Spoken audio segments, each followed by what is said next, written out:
So let's start our daily forex forecast and let's see कि आज हम gold में क्या मूव एक्सपेक्ट करने वाले हैं और क्या क्या चीज़ें हम देखेंगे। इन सारी चीज़ों को थोड़ा सा ध्यान देते हैं। तो यार जिस हिसाब से अ, मैंने मॉर्निंग के टाइम पे इस ईएमए के अराउंड पे गोल्ड को बाय किया था, ठीक है। एंड अगेन बोलूँगा, आज अगेन एक गलती करी। जब मैंने ईएमए के अराउंड से गोल्ड को बाय किया, 17 के अराउंड पे ट्रेड एग्जीक्यूट हुई और मुझे पता था कि भाई नियर बाय रेजिस्टेंस ये है, ठीक है। बट स्टिल मैंने ये सोचा कि मार्केट यहाँ से बुल मोमेंटम जब दे ही रही है तो पूरा गैप फिलअप कर देगी, ठीक है। जस्ट बिकॉज की एक बॉटम से ट्रेड ली ने अगेन अपने रूल्स के अगेंस्ट ही है। रूल्स के अगेंस्ट जाने का मतलब थर्ड एंड फोर्थ वीक में ट्राई करता हूँ 100 से 150 पे पा जाए, so it's more than enough. But आ गए थे 17 से 110 120 पे पा चुके थे, ठीक है। 110 120 पिप के बाद भी मेरे अंदर एक ग्रीड थी, मेरे को लगा कि मार्केट हाँ मेरे को ब्रेकआउट दे सकती है, बट वो चीज़ गलत हुई और उस चीज़ का रिजल्ट दिख गया क्या हुआ है। और रीज़न क्या था, सिंपल सा कॉन्सेप्ट था कि मार्केट ने 1 आवर की यहाँ पे ईएमए थी, स्ट्रेट अवे यहाँ पे इम्पल्सिव बेरिश मूव दिया। जब इसने इम्पल्सिव बेरिश मूव दिया तो मुझे ये था कि यार मार्केट ने स्ट्रॉन्ग बेयर मूव दिया और नीचे ओपनिंग क्लोजिंग लिक्विडिटी है। अगर मैं 17 से ही बाय कर रहा हूँ, 12 के अराउंड में ओपनिंग क्लोजिंग लिक्विडिटी है, तो मैं अगर स्टॉप लॉस के नीचे भी रखूंगा तो भी मेरे लिए बेटर है।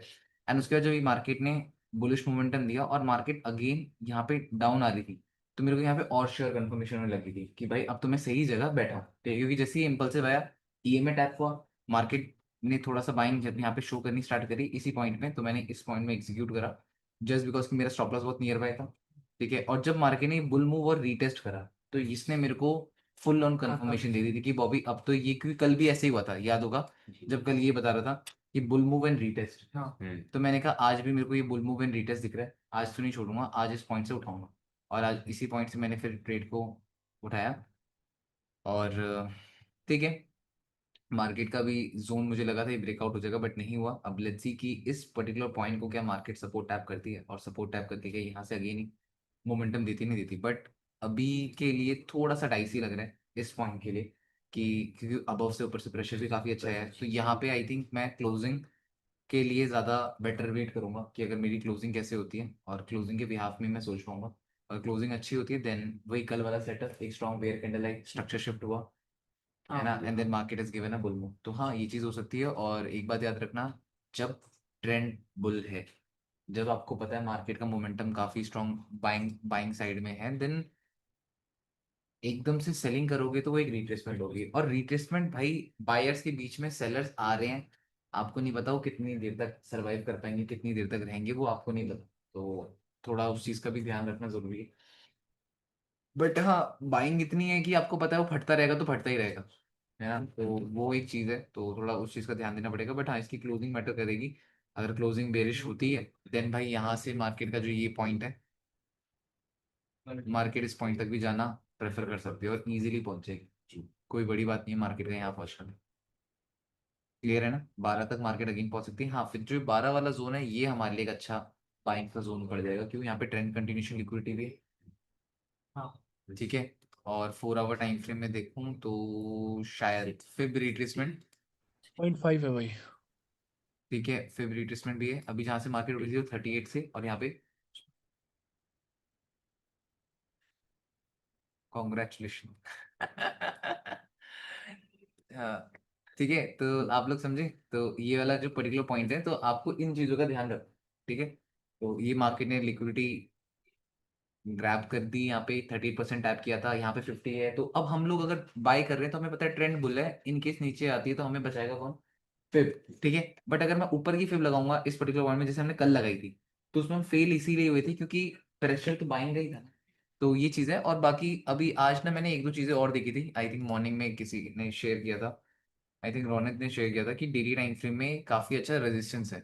तो मेरे को भी ये चीज़ काफ़ी अच्छी दिखी कि 4 बार मार्केट ने इसी पर्टिकुलर पॉइंट को रेजिस्टेंस ट्रैप करा है। First time market I, second time market I, third time market I, and again fourth time market यहाँ पे आई।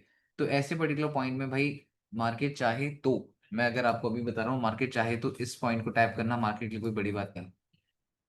बट अगेन हम क्या एक्सपेक्ट कर रहे हैं, रिट्रेसमेंट। समझना एक बात को, अगेन हम क्या एक्सपेक्ट कर रहे हैं, रिट्रेसमेंट। तो भाई इसका इस लेवल तक जाना और हमारा इस लेवल तक का एक्सपेक्ट करना, ये एक रिट्रेसमेंट कंसिडर करा जाएगा। ये हमें नहीं पता कि मार्केट इतना आएगी नहीं आएगी, बट अगर यहाँ आती है तो यहाँ आने के बाद सेल नहीं करना, यहाँ आने के बाद बाय ही होगा। क्यों?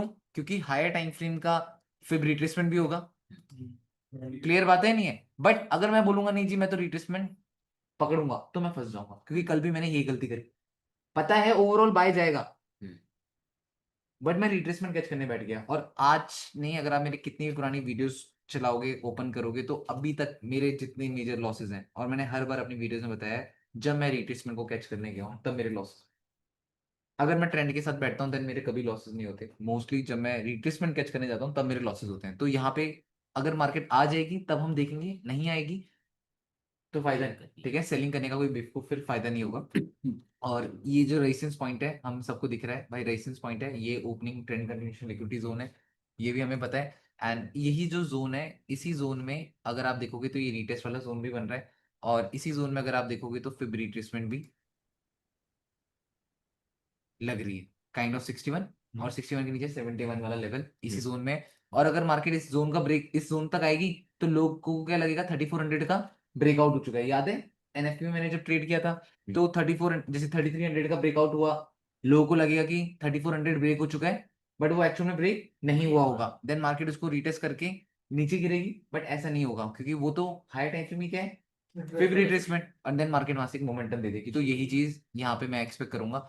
और कहीं ना कहीं अगर देखा जाए तो कल वाला ही सेम स्ट्रक्चर मार्केट यहाँ पे भी क्रिएट कर रही है, लाइक जिस तरह से बुल रिट्रेसमेंट, एंड यहाँ पे कंटिन्यूशन देने में मार्केट का कुछ कोई दिक्कत नहीं है। और चाहे तो मार्केट 50 तक भी जा सकती है, ठीक है, तो चांसेस हैं कि मार्केट 50 तक भी अराउंड लगा सकती है। तो अब देखना पड़ेगा कि भाई मार्केट इस जोन को कैसे रिएक्ट करती है, और इस जोन में कैसे मार्केट बिहेवियर अपना शो करती है। नो डाउट अभी गिर सकता है नीचे, 12 तक भी आ सकता है मार्केट, है ना, 12 तक में भी ट्रेंड कंटिन्यूशन लिक्विडिटी जोन है, और 12 में लोअर टाइम फ्रेम की फिर भी रिट्रेसमेंट है, ठीक है, तो वो सारी चीजें हमें देखनी पड़ेगी। और अगेन जैसे कल हम लोगों ने देखा था, एक पैटर्न यहाँ पे बना है, एक पैटर्न यहाँ पे बना है, सेम यहाँ पे भी मार्केट ट्राई करिए, एक पैटर्न यहाँ बना है, एक पैटर्न यहाँ बन रहा है, बट ये जो पैटर्न था ये आई थिंक अच्छी खासी रिट्रेसमेंट में बना था। ये जो पैटर्न है इसका एक 38% रिट्रेसमेंट बना है, बट 50 थोड़ा सा नीचे। बट अगर if you have a capacity to take a risk, then why not go for it, but 61% फिर रिट्रेसमेंट के नीचे आता है, ऐसा लगता है। क्लियर बात है नहीं है ना? अब यहाँ पे क्या है, मैं अगेन बात बोलूंगा, लॉस हो जाएगा कोई दिक्कत नहीं, बट आपने कॉन्सेप्ट तो लगाया, ट्रेड में बैठे रहोगे तो पता तो लगेगा कि नेक्स्ट लिक्विडिटी जोन कौन सा है, बट देखते रहोगे तो कुछ नहीं पता लगेगा, ठीक है। अब जो तुमने गलती करी, तुमने क्या गलती करी, तुमने 28 से ऊपर से उठा दिया टॉप से। जब तुम्हें पता है कि हम कभी भी सीधी खड़ी कैंडल में तो कभी बाय करते ही नहीं, तो उसको तो मैं सीधी खड़ी कैंडल ही बोलूंगा ना। वही अगर रिट्रेसमेंट होता देन तुम बाय करते तो मैं सोचता कि हाँ भाई बंदे ने सही बाय करा, बट आपने क्या करा, आपने टॉप से बाय उठा दिया, तो वो ही गलती है। आपने बॉटम से सेल कर दिया, वो ही गलती है। बॉटम से बाय होता है, टॉप से सेल होता है, ठीक है, और वो भी तब जब बाकी डिटेल से स्ट्रक्चर क्रिएट कर रही होती है। इतना तो तुम लोग अब चार्ट को देख देख कर इतना तो समझ पा रहे होगे कब कहाँ पे क्या चीज अप्लाई हो रही है, कब कहाँ पे क्या चीज हम लोगों को देखनी है।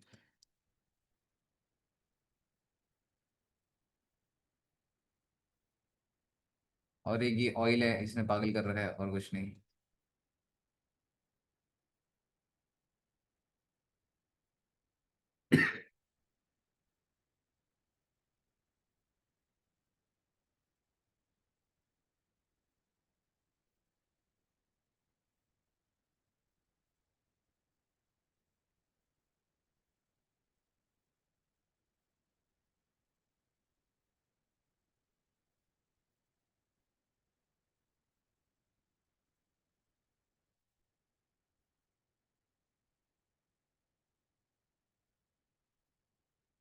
ठीक है, तो ऑयल का तो क्या ही बोलूं, अभी तो वैसे तो चांसेस हैं ऑयल के अच्छे बाइंग के, बट पता नहीं क्या कर रहा है, काफी ज्यादा मैनिपुलेट कर चुका है, इतना कंसोलिडेट कर चुका है कि सर फटने लग गया देखकर ऑयल को।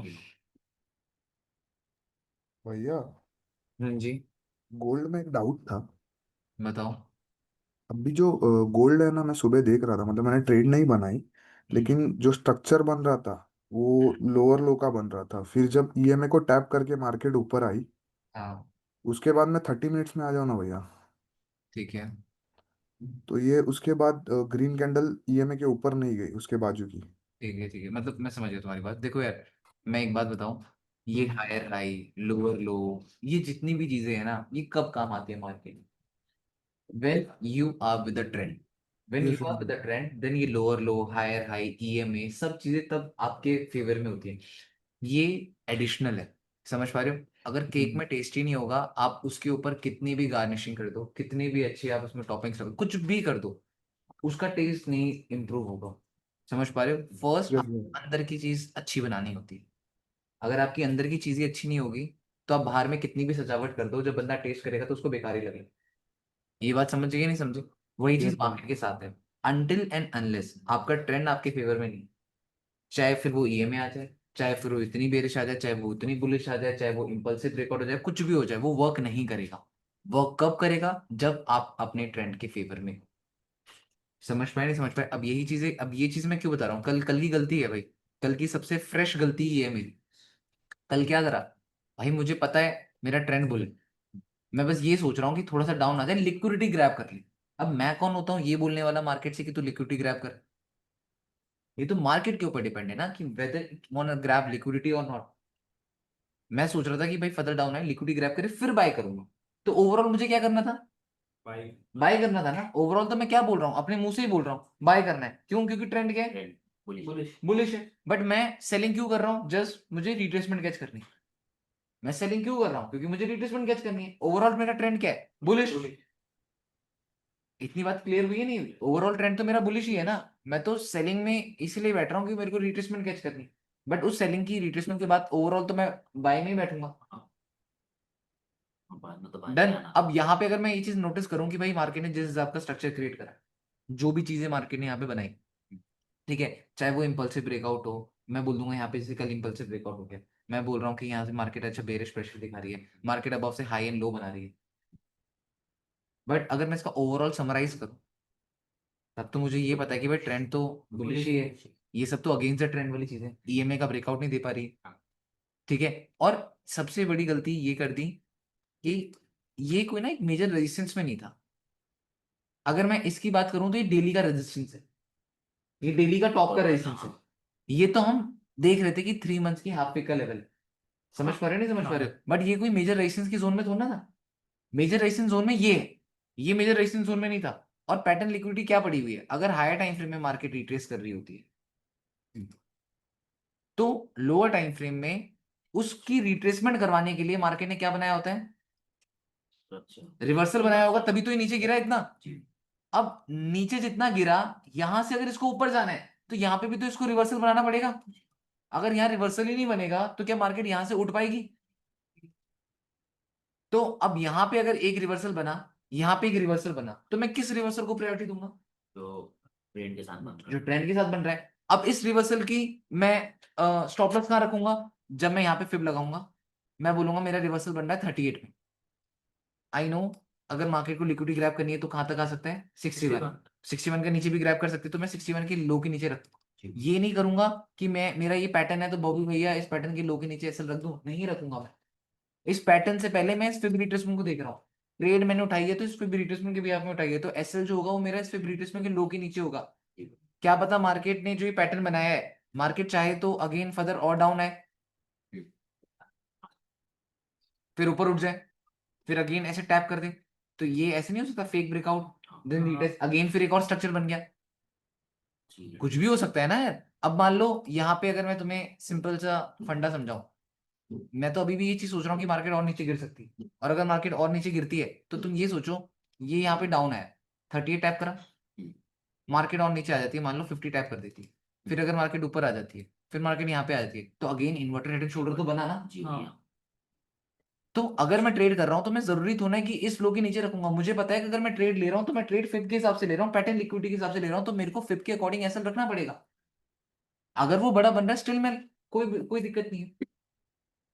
समझ पाए नहीं समझ पाए? अगर वो एसएल बड़ा बन रहा है स्टिल मेरे को कोई दिक्कत नहीं है भाई, बड़ा एसएल रख लेंगे। क्लियर बात है नहीं है? ठीक है। तो ये चीज है। और उसके बाद जो मार्केट का एक एंड लिक्विडिटी जोन है, वो कौन सा लिक्विडिटी जोन है? And trend continuation. ये ट्रेंड कंटिन्यूएशन मार्केट का एक लास्ट लिक्विडिटी जोन है। I think higher time frame में भी कुछ मेजर लेवल्स होंगे, ये होगा वो होगा, तो वहां से हमें चीजें पता लग जाएंगी। डन है नहीं है? जी। ठीक है। तो ये है। और जैसे कल हम लोगों ने यही गलतियां करी थी कि भाई स्ट्रेट अवे सेलिंग आ गई तो भाई अब बंदा सेलिंग में बैठ गया। समझ पाए नहीं समझ पाए, फिर आप स्ट्रक्चर शिफ्ट को प्रायोरिटी नहीं दे पाए। ठीक है। और अगर आपने अभी यहाँ से टॉप से ट्रेड ले रखी है तो आपको पता लगे आपकी पहली गलती, बट आपको मेक श्योर ये करना पड़ेगा कि अगर उड़ती तीर ले ली है तो डिफेंस स्ट्रॉन्ग करना। हमेशा एक बात याद रखना, अगर ये बहुत बहुत बहुत ज्यादा इंपॉर्टेंट चीज, समझ पा रहे हो? If you are not a good trader ना, then you have to be a good stop loser. ये बात बोल दूँ, अगर आप एक अच्छे ट्रेडर नहीं हो तो एक अच्छा स्टॉप लॉस लगाने वाला ट्रेडर तो बन ही जाओ। समझ पा रहे हो? अटैक अच्छा नहीं है तो डिफेंस करना सीख जाओ। मैंने कल भी तुम लोगों को ये चीज समझाई थी कि अगर आपको, आप कहते हो कि भैया मैं ट्रेड लेता हूँ बट मैं ना एग्जीक्यूशन अच्छी नहीं कर पाता। आप लोग बहुत बार बोलते हो कि भैया हमारी एग्जीक्यूशन अच्छी नहीं है, बट भैया मुझे पता होता है कि मार्केट यहाँ से यहाँ जाएगी। हाँ, तो मैं ये चीज उन लोगों को समझाता हूँ कि यार अगर तुम ट्रेड अच्छी नहीं प्लान कर सकते तो स्टॉप लॉस तो अच्छा प्लान करो। तुम अटैक नहीं कर पा रहे, डिफेंस तो करना सीखो। अगर एक बार डिफेंस करना सीख जाओगे, तुम 100 तीरों को एक बारी में रोकना सीख रहे हो, उससे बेस्ट और क्या है भाई? समझ पा रहे हो? ठीक है तुम अटैक नहीं कर पा रहे बट डिफेंस तो तुम्हारा अच्छा हो रहा है। तुम 100 बार डिफेंस अच्छा करना सीख जाओगे, 100 लोगों का अटैक तुम अपने डिफेंस से रोक पा रहे हो। एक दिन हो रहा है, 2 दिन हो रहा है, 3 दिन हो रहा है, 1 साल तक तुमने सिर्फ अपने डिफेंस पावर को स्ट्रॉन्ग करा। 1 साल तक डिफेंस अपना इतना स्ट्रॉन्ग करा, तो अपने डिफेंस को स्ट्रॉन्ग करने से क्या तुम्हें सामने वाले अटैक जो बंदा कर रहा है उसकी चीजों के बारे में नहीं पता लग जाएगा? तुम्हें अपने वीक पॉइंट्स एंड अपने अच्छे पॉइंट्स के बारे में नहीं पता लगे? तो डिफेंस करना बुरा है क्या? बताओ मुझे। अगर एट द एंड अगर आप ब्रेक इवन ट्रेडर हो देन तुम्हारा डिफेंस अच्छा है। मैं ये बात बोलूंगा, अगर तुम ब्रेक इवन ट्रेडर हो ना देन तुम्हारा डिफेंस बहुत अच्छा है। अपने डिफेंस को स्ट्रॉन्ग करो। बुरा नहीं है भाई, हमेशा अटैक वाला बंदा नहीं जीतता। अगर आप डिफेंस भी कर रहे हो, डिफेंस करते करते करते करते भी आप छोटी मोटी ट्रेड्स निकाल पा रहे हो ना, तो बुरा नहीं है। क्लियर बात है? ये डिफेंस अटैक वाला फंडा मैं बोल क्या रहा हूँ ये चीज समझ पा रहे हो? डिफेंस मींस अपने ट्रेड में ऐसे ऐसे प्लान करो कि मार्केट वहां तक पहुंच ही ना पाए। अब ये नहीं कि भैया 1000 2000 पे कैसे रख दिया, नहीं, लॉजिकल ऐसे रखो कि जहां तक मार्केट में पहुंचने में प्रॉब्लम। समझ पा रहे हो? अपनी चीजों को ऐसे छुपा के रखो ना कि सामने वाला देख ही ना पाए। That's a game. खत्म। स्टॉप लॉस लगाना सीखो, और स्टॉप लॉस लगाने का मैंने तुम्हें फंडा पहले भी बता ही रखा है। ओए विशाल माथुर कहाँ भाई, कहाँ चला गया ये? विशाल माथुर और ये ऑलरिच ऑलरिच कहाँ कहाँ भाई, तुम लोग कहाँ किधर भग गए? आ रहे हैं भैया, बस एक एक दो दिन में आ जाऊंगा। कोई वो ठेका तो ना ले रखा है तूने, एहसान तो ना कर रहा है एक दिन में आ जाऊंगा? है? अरे ये नहीं भाई, एग्जाम था वो, इसलिए देने आ गया था। और वो थोड़ा आपको बताया था मैंने।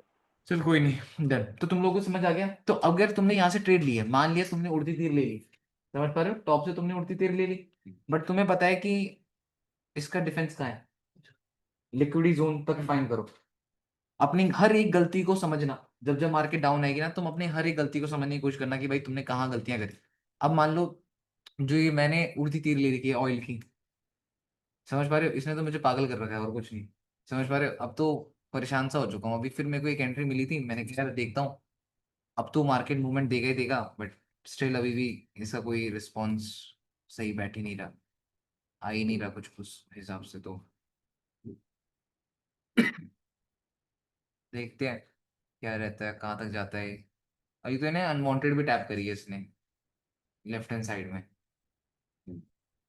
अनवांटेड टैप करी है, और विक के अंदर बॉडी क्लोज हुई है। ठीक है, डबल बॉटम टाइप का भी स्ट्रक्चर क्रिएट करने की तैयारी कर रही है। 30 मिनट्स में देख रहा हूँ तो तैयारी है इसकी, बट ये क्या ही बोले। बट हाँ, तुम लोगों ने कल यूएसडी कैड देखा?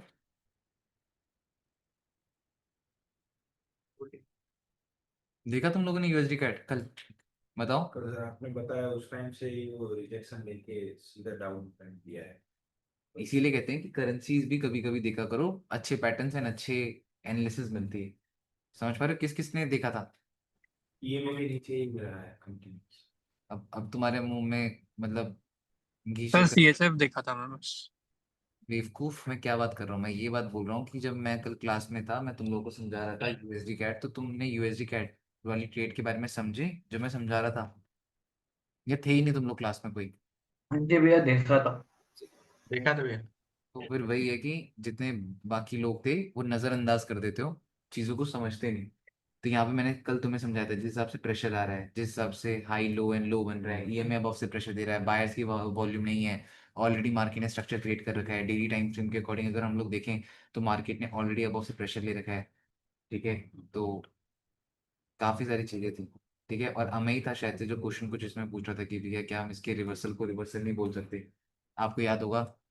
और वही अभी अपना माइक ऑन नहीं कर रहा। तो ये चीज है कि जैसे कल क्वेश्चन था कि अरे भैया भैया ऑन नहीं हो रहा था। हम इसके इसके इस वाले पॉइंट को रिवर्सल नहीं एक्सपेक्ट कर सकते। तो फिर मैंने यही बात बोली थी कि आप हायर टाइम फ्रेम में देखो, इस रिवर्सल में क्या वॉल्यूम है या नहीं, कुछ भी वॉल्यूम नहीं, तो इसने तो प्रेशर नीचे ही फटना है। तो ये चीजें थी, तो यूएसडी कैट का तो कल ये फंडा था और काफी अच्छा मूवमेंट हुआ। इसीलिए कहता हूँ कि भाई ट्राई करा करो कि कभी कभी करेंसीज देख लिया करो भाई। करेंसीज को कभी कभी देखने से ना, लाइक तुम्हारी एट द एंड थोड़ी बहुत स्किल में तो इम्प्रूवमेंट आएगी आएगी। करेंसी की इकलौती चीज है जो जिसने मेरी ट्रेडिंग जर्नी में बहुत हेल्प करी। जब मेरा बिगनिंग फेज था तो वो अपने बिगनिंग फेज में मैं क्या करा करता था, ज्यादा से ज्यादा रोज, मतलब ये मेरी प्रैक्टिसेस थी कि मैं रोज मॉर्निंग में उठकर 30 करेंसी पेयर्स एनालाइज करता, 30 करेंसी पेयर्स मैं डेली एनालाइज करता था। ट्रेड लेने के लिए नहीं, सिर्फ अपनी एनालिसिस को चेक करने के लिए। क्योंकि अगर वो 30 करेंसी पेयर्स को मैं एनालाइज कर रहा हूँ ना, इसका मतलब मैं 30 दिन गोल्ड को एनालाइज कर चुका। दिमाग लगाना, 30 करेंसी पेयर्स को एनालाइज करने का मतलब ये होता था मेरा कि मैंने 30 दिन गोल्ड के पेयर को एनालाइज करा। मैं एक दिन में गोल्ड के पेयर में कुछ एक ही चीजें सीख सकता हूँ।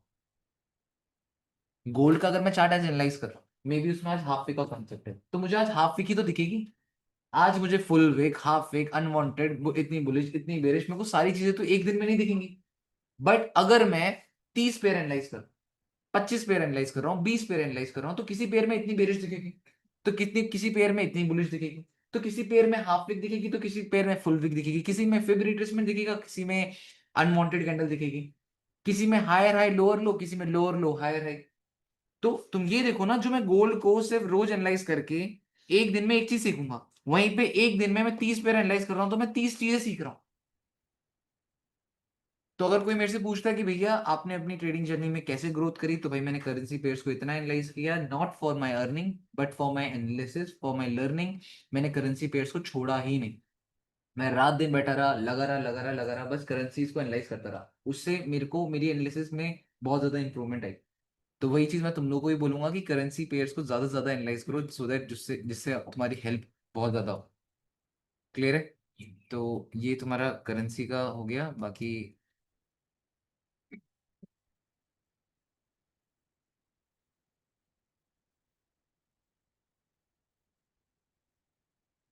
गोल्ड, वही अब ये लास्ट वीक का जो मार्केट का बिहेवियर रहेगा, वो अपना स्लोली स्लोली मार्केट अपना बिहेवियर शो करेगी तुम्हें, है ना। ना कोई एग्रेसिवनेस देखनी है इसमें, ना कुछ ज्यादा चीजें, मुझे नहीं लगता कुछ ज्यादा दिखेगा, बट हाँ ये स्लोली स्लोली अपना मोमेंटम बनाएगा जो बनाएगा। तो इसमें कुछ मैं ना एग्रेसिवनेस देख पाऊंगा अभी ज्यादा। और जिस हिसाब से बाइंग बुल ट्रेंड में है, तो सेलिंग करना नॉर्मल चीज़ है, मेरे लिए एक बेवकूफ़ी हो जाएगी, एक मेरा बहुत गलत डिसीजन हो जाएगा अगर मैं यहाँ पे सेलिंग करने बैठूंगा। तो सेलिंग भी एकदम से नहीं करूंगा, क्योंकि मार्केट को गिराने के लिए जब सेलिंग स्ट्रक्चर बनता है ना, तो भाई वो बहुत काफी बड़ा स्ट्रक्चर बनता है। समझ पा रहे हो नहीं समझ पा रहे हो? ये छोटे मोटे कंसोलिडेशन नहीं रिवर्स कर पाते। ये छोटे मोटे कंसोलिडेशन से मैं ये सोचूंगा कि मेरी मार्केट पूरी की पूरी ट्रेंड चेंज कर दे, तो ये भाई मेरा वहम है। ठीक है, जब कभी तुम देखना कि मार्केट ने बहुत बड़ा ट्रेंड स्ट्रक्चर शिफ्ट किया होता है ना, तो भाई टाइम स्पेंड होता है। ये देखो, कितना बड़ा टाइम स्पेंड होता है तब जाकर एक स्ट्रक्चर शिफ्ट होता है, कितने बड़े बड़े पैटर्न्स बनते हैं तब जाकर इतनी फॉल आता है, जो फॉल भी हाई टाइम फ्रेम में क्या होता है, रिट्रेसमेंट। समझ पाए नहीं समझ पाए? हाँ। तो ये चीज देखना, अगर आप डेली टाइम फ्रेम में देखोगे तो भाई तुम्हें पता लगेगा कि भाई मार्केट एकदम से नहीं गिरती, मार्केट प्रॉपर स्ट्रक्चर बनाती है। जैसे मान लो ये छोटा मोटा कंसोलिडेशन हुआ, मार्केट गिरी, तो वो रिट्रेसमेंट ही होगा कोई ना कोई। जब एक पूरा बड़ा एक फ्रेम में स्ट्रक्चर बनता है, तब मार्केट फर्दर ऐसे गिरती है। तो गिराने के लिए और मार्केट को उठाने के लिए स्ट्रक्चर तो बहुत ज़्यादा इंपॉर्टेंट है। तो उस चीज़ का ध्यान रखना। बाकी कल जो तुम लोगों को मैंने बोला था कि कुछ ना कुछ एग्जीक्यूट करना, तो आई डोंट थिंक कि तुम लोगों ने करा, बट कर लिया करो भाई। देखो मैं तो यही बात तुम लोगों को समझाऊंगा कि जितना ज्यादा ट्रेड एग्जीक्यूट करोगे, क्यों रोज रोज जनरल लिखकर कॉपी के पन्ने भरना। कॉपी के पन्ने भरने से कुछ नहीं सीखने को मिलता भाई किसी ट्रेडर को। उसको लाइव एग्जीक्यूशन करते रहना पड़ता है, और सर जहां लगे। वही बोला था कि लेना ही है ना, हाँ लेना ही है, क्योंकि तो ट्रेड क्योंकि आए क्यों हो यहाँ पे, या तुम लोग हो क्यों इस चीज सुनने के लिए। ज्ञान सिर्फ और सिर्फ सुनना सही नहीं है ना, उसको इम्प्लीमेंट करना बहुत ज्यादा जरूरी है। मैं बोलूंगा कि गरीबों की सेवा करा करो, खिलाया करो, पिलाया करो। तो तुम सिर्फ और सिर्फ उस चीज को माइंड में रख लोगे, कॉपी में लिख लोगे, बॉय ने बोला था गरीबों की हेल्प करनी है, हम तो गरीबों की हेल्प करेंगे। कब करोगे? जब पैसा आएगा। पैसा तो कभी आएगा ही नहीं। चाहे जो आपके पास है वो देना तो स्टार्ट करो। एटलीस्ट आपने हेल्प तो स्टार्ट करी ना। तो वही चीज ट्रेडिंग में है। आप बोलोगे भैया अभी तो हमने कुछ सीखा ही नहीं है। कुछ तो आता है, बटन दबाना तो आता है ना, दबाना स्टार्ट कर दो। आपने एग्जीक्यूशन सीरीज में पढ़ा था, इतनी बेरिश होती ब्रेक कर दी, जहां देखी बाय मार। सो दैट तुम्हें पता लग जाएगा कि कौन सा इतनी बेरिश और कौन सा इतनी बुलिश सही है। तुम्हें ये भी तो पता होना जरूरी है ना। ये पता कब लगेगा तुम्हें? तुमने तो बुक्स के अकॉर्डिंग पढ़ लिया कि भैया इतनी बेरिश होती तो ब्रेक करती। अब तुम एक परफेक्ट इतनी बेरिश का वेट करते रह जाओगे। तुम्हें परफेक्ट इतनी बेरिश तो विद योर एक्सपीरियंस मिलेगा। मैंने पढ़ा दिया वो ठीक है, बट उस चीज को परफेक्ट कब तुम्हें मिलेगा? जब तुम उसको खुद एग्जीक्यूट करना सीखोगे। बाय द टाइम जब तुम उसमें लगे रहोगे तब तुम बेटर कर पाओगे। ठीक है? डन है? क्लियर है? भैया बताओ। एक पूछना था, अभी आपने जो स्ट्रक्चर का बताया ना, गिरते समय भी मार्केट स्ट्रक्चर बनाते हैं, तो 22 अप्रैल को भैया जो मार्केट गिरा है वो स्ट्रेट गिरा था, तो उस टाइम कैसे करे, मतलब एंट्रीज कैसे बनाए यार तुम्हारा बिना क्या मतलब है, तुम्हें हर गिरने में और रुकने में ट्रेड लेनी है? नहीं नहीं नहीं, वैसे नहीं भैया, माइंडसेट हमारा बाईस 22 अप्रैल की बात कर रहे हो ना? मैं यस बता यस भैया, स्ट्रेट गिरा था, मतलब रुक के नहीं गिरी थी। बता देता हूँ। रुक जाओ। ओके। इसकी बात कर रहे हो? नहीं, अप्रैल। हाँ, 22 अप्रैल 2025, 1 आवर में, क्योंकि मैं स्ट्रक्चर देख रहा था ना, तो ठीक वो है, टाइम पे वो मेरे को एक्सेप्शन मिला भैया, देख रहे हैं, इसलिए देख पूछ रहे रहा हूँ। हैं। हर जगह भैया रुक के गिरी है मार्केट, मतलब टाइम स्पेंड होके, और ऊपर चढ़ते भी टाइम स्पेंड होके स्ट्रक्चर शिफ्ट होता है। हर बार ऐसे होता है, एक बार नहीं हुआ। Yes, yes। जब एक बार नहीं हुआ, it's game of probability. Again मैं एक चीज बोलूंगा तुम, फिर भी भैया एक्सप्लेन करो ना। अगर अगर तुम समझोगे तो भाई it's a game of probability. Yes but भैया। अगर मैं अगर भाई मैं अगर एक्सप्लेन करने बैठूंगा तो मैं तो बता ही दूंगा। एक्सप्लेन तो मैं 2 मिनट में कर ही दूंगा। अब आप बोल रहे हैं यहाँ पे स्ट्रक्चर नहीं बना, स्ट्रेट अवे एकदम से गिर गई। पहली चीज, भाई मार्केट यहाँ पे आई, दिमाग लगाओ। 3493 मतलब 3500 राउंड है। 500 ऑल राउंड। टाइम हाई में मार्केट है। तुम हम्म। इतने इसमें आई थिंक काफी तुम सबको पता होगा, जब मार्केट कभी ऑल टाइम हाई जोन्स में जाती है तो मार्केट क्या रिएक्ट करती है, इतना तो तुम्हें पता है। ऑल टाइम हाई में हमें एक चीज का डर होता है, कभी भी कहीं से पलट सकती है। इतना तो तुम्हारे पास एक्सपीरियंस होगा मेरे भाइयों, इतना तो तुमने पढ़ रखा होगा कि जब मार्केट ऑल टाइम हाई में होती है तो उसका कोई भरोसा नहीं होता, कभी भी कहीं से भी रिवर्स कर सकती है। ऑल टाइम हाई जोन का मतलब भी तो यही होता है। हम्म। मार्केट ऑल टाइम हाई में पहुंच गई, ठीक है, मार्केट यहाँ से गिरी, नो डाउट, यहाँ पे हम कुछ नहीं कर सकते। मार्केट यहाँ पे आई तो ये हाई था, ये क्या बना? मार्केट गिरी, फिर मार्केट ने अब ये क्या बनाया? लो। एक सिंगल कैंडल ट्रेंड चेंज नहीं कर सकती। आप यहाँ पे देखोगे ईएमए आपकी फेवर में आ चुकी है। यस। आप ये देखोगे ना, ईएमए आपकी फेवर में आ चुकी है। ये हाई था, ये लो था, ये लो बना, ठीक है, ये आपका पॉइंट रेजिस्टेंस पॉइंट था, पूरा जोन। तो कहने में तो आपको यहाँ पे भी मार्केट कह ही रही है कि भाई यहाँ पे मार्केट अपना बेरिश मूव दिखा रही है, क्योंकि मार्केट कहाँ से गिर रही है? ऑल टाइम हाई सही से। तो ऑल टाइम हाई में तुम्हें टॉप वाला लेवल मिल जाता है, तो वहां से तुम सोच ही सकते हो। अदरवाइज यहाँ पे तुम बाय बाय बाय क्यों नहीं करोगे? बाय के पीछे का रीजन क्या है? क्योंकि बाय हम कब करते हैं? अगर मैं यहाँ पे भी तुम्हें बाय करने के लिए बोल रहा हूँ तो यहाँ पे मैं तुम्हें क्या समझाता हूँ, अगर मार्केट गिरी है, अगेन गिरी है, जब तक उठकर ये ना बनाए तब तक हम बाय नहीं करेंगे। Structure shift. बोलता हूँ नहीं बोलता? तो यहाँ पे तो भाई कहीं स्ट्रक्चर शिफ्ट हुआ ही नहीं, तो बाय तो मैं कर ही नहीं सकता। यहाँ पे स्ट्रक्चर शिफ्ट नहीं हुआ, बाय कर ही नहीं सकता। यहाँ स्ट्रक्चर शिफ्ट नहीं हुआ, बाय कर ही नहीं सकता। यहाँ हुआ, ये लो एंड देन ये हाई। यस भैया। समझ पाए? नहीं समझ पाए? और उसने यस भी भैया। फिर अपने हिसाब तक की मूवमेंट दी पाए, फिर अगेन नीचे गिरा, फिर अगेन उस जो में है। तो मतलब वही चीज है, ये आपको समझना पड़ेगा। और मार्केट देखो हर बार स्ट्रक्चर कुछ ना कुछ क्रिएट करती है। देखने का नजरिया होना चाहिए, देखने का नजरिया होगा तो सब चीज पता लग जाएगी। ओके भैया। और पर हर बार ट्रेड को कैच करना, हर बार ट्रेड को टॉप एंड बॉटम में फाइंड करना, भाई ये पॉसिबल नहीं हो पाता। तो ये आपको एक्सेप्ट करना पड़ेगा, ठीक है, कि हर बार वो चीजें पॉसिबल नहीं होगी। यस भैया। क्लियर है? यस भाई, थैंक यू। भी होता है फिर दोबारा से क्लास करता हूँ भाई। भैया भैया हाँ। भैया राज बोल रहा हूँ भैया। मैं लाइक मेरी बहुत टाइम से लाइक विनिंग विनिंग स्ट्रिक चल रही है। लाइक ऑलमोस्ट अकाउंट क्लियर होने आता है, 2-3 डॉलर बचते हैं, और फिर क्या पता क्या साइकोलॉजी होती है और मैं पीछे आ जाता हूँ वापस। देखो भाई, जब भैया आपके लाइफ में ऐसा नहीं हो जब रहा। आप जब आपकी विन स्ट्राइक चढ़ती है, जब आपका अकाउंट, विन स्ट्राइक भी हटाओ, जब आपका अकाउंट आपका क्लियर होने वाला होता है ना, जब आपके 0.51% आपका बचा होता है, तो मैं हमेशा जो तरीका मैं यूज करता हूँ, मैं अपनी क्वांटिटी बिल्कुल कम कर देता हूँ। ठीक है। मैं ट्राई करता हूँ कि इस मोमेंट को कैच करने के लिए मैं ज्यादा से ज्यादा पिप्स कैच करूँ। मैं उस अकाउंट को बिल्कुल साइड रख देता हूँ, मैं उस अकाउंट के बारे में सोचता ही नहीं हूँ, मैं नए अकाउंट्स और लेना प्रेफर करता हूँ। अगर हम्म। फंडेड अकाउंट की बात करें, मेरा कोई फंडेड अकाउंट 9% अप हो गया है, वन स्टेप अकाउंट था, या मेरा अकाउंट 9.5% अप हो चुका है, मैं अब 0.5 भी करना है, तो मैं उसको भाव नहीं देता। मैं उसके बाद क्या करता हूँ, नए अकाउंट्स में स्विच कर देता हूँ, उस अकाउंट में कोई छोटे क्वांटिटी से ट्रेड ले लेता हूँ, सो दैट इमोशनली अटैच ना हो जाऊँ। मोस्टली ट्रेडर्स क्या करते हैं, उस अकाउंट को जब तक ट्रेड कर रहे होते हैं जब तक वो क्लियर ना हो जाए। बट मैं सोचता हूँ कि जब 9-8% मेरा अकाउंट अप हो चुका है, then I don't have to give that much time to my account, क्योंकि अब वो ऑलरेडी अप है। जब मुझे कोई क्वालिटी सेटअप मिलेगा, ये कम क्वांटिटी से मैं उसमें ट्रेड कर सकता हूँ। जब तुम बड़े हो जाते हो, तुम्हारे घर वाले उस लेवल का तुम्हें ध्यान नहीं दे पाते जितना तुम बच्चे में छोटे होते हो, जस्ट बिकॉज कि उनको पता है कि अब बच्चा बड़ा हो गया, अब वो अपने आप को थोड़ा बहुत संभाल सकते हैं। तो वही वाली चीज मार्केट अकाउंट के साथ है, जब अकाउंट को तुमने बॉटम से इतना ऊपर ग्रो कर दिया, 9.5%, 9%, उसके बाद भी तुम उसके पीछे चिपकोगे, तो लॉस ही होगा फिर। समझ पा रहे हो नहीं समझ पा रहे हो? जब अकाउंट अप ही हो गया, तुम्हारा माइंड सेट है कि भाई मेरा अकाउंट अप है, 0.5 ही करना है, जब कोई क्वालिटी सेटअप मिलेगा तो ले लूंगा, अदरवाइज जब तक दूसरे अकाउंट है, दूसरे अकाउंट्स में ध्यान देते हैं। तो ये माइंडसेट रखो। अब तुम उसके पीछे चिपक जाओगे कि भाई तू कर कर कर 0.5 वो कभी नहीं होगा। जब आप किसी चीज के बारे में नहीं सोचते हो तो वो चीज मिल जाती है, जब आप किसी चीज के बारे में सोचते हो तो पॉसिबल ही नहीं। जब आप किसी चीज के बारे में सोचते रहोगे सोचते रहोगे सोचते रहोगे, वो कभी नहीं मिलेगी भाई। ये रियल लाइफ की भी बात है, आप अपनी रियल लाइफ में किसी चीज के बारे में सोचो कि आपको कोई चीज चाहिए, आपको कभी नहीं मिलेगी, कभी भी नहीं मिलेगी वो चीज। बट आप जिस चीज के बारे में नहीं सोचते हो वो कब आ जाती है, पता ही नहीं लगता। तो वही चीज है, आप अकाउंट के पीछे पड़ जाओगे तो भाई कभी नहीं होगा। बट हाँ, उसको लेट इट गो, चल जा, देख लेंगे। ठीक है, छोटे जब अकाउंट पॉजिटिव में बहुत आ जाए ना, देन ट्राई करो कम क्वांटिटी से ज्यादा पिप्स छोड़ करके आप क्लियर कर सकते।